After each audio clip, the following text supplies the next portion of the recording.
প্রচণ্ড বিরক্তের মধ্যে দিয়ে এই যে ভিডিও এডিট করতে বসেছি। আমার আসলে ভিডিও এডিট করতে, ভয়েস দিতে প্রচণ্ড বিরক্ত লাগে। কারণ আমি যেখানে থাকি এখানে চারপাশে প্রচণ্ড সাউন্ড হয়, যার কারণে আমি ভিডিও দেওয়াটা বাদই দিয়েছি।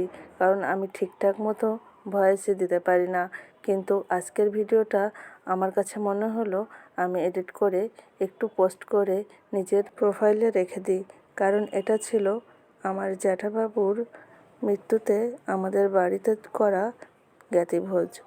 আমরা খুব সামান্য একটু আয়োজন করতে পেরেছিলাম, খুব অল্প পরিসরে আমাদের বংশের কিছু লোক আর আমাদের আত্মীয় স্বজনদের ডেকে আমরা কাজটি সম্পূর্ণ করেছিলাম। জ্যাঠাবাবু তার সপরিবারে ইন্ডিয়াতে থাকতো। আমার জন্মের আগেই জ্যাঠাবাবু এখান থেকে চলে গিয়েছে, কিন্তু আমার ছোট থেকে এই বড় হওয়া এর ভিতর জ্যাঠাবাবু বেশ কয়েকবার বাংলাদেশে এসেছে। জ্ঞাতিভোজের পাশাপাশি বাড়িতে একটু নাম সংকীর্তনের আয়োজন করা হয়েছিল। বাড়ির পুকুর থেকে কিছু মাছ ধরা হয়েছিল জ্ঞাতিভোজের জন্য।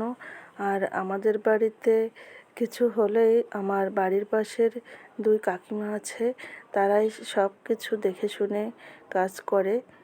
আর তারাই ফার্স্টে দেখেছেন চুলা করেছে, আর তারাই রান্না করবে।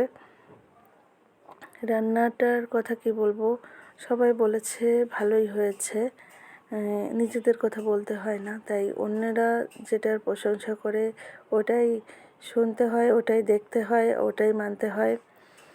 বাড়ির ভিতরের কিছু মুরব্বি আর ছোট বাচ্চাদের ডেকেছিলাম আমরা।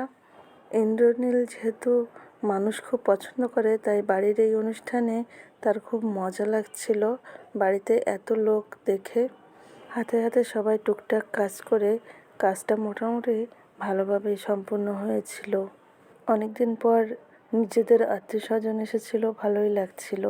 জ্ঞাতিভোজে খাবারের তালিকায় ছিল প্রথমে বাঁধাকপি, এরপর মাছের মাথা দিয়ে মুড়িঘণ্ট, মাছের তরকারি, টক, সঙ্গে দধি।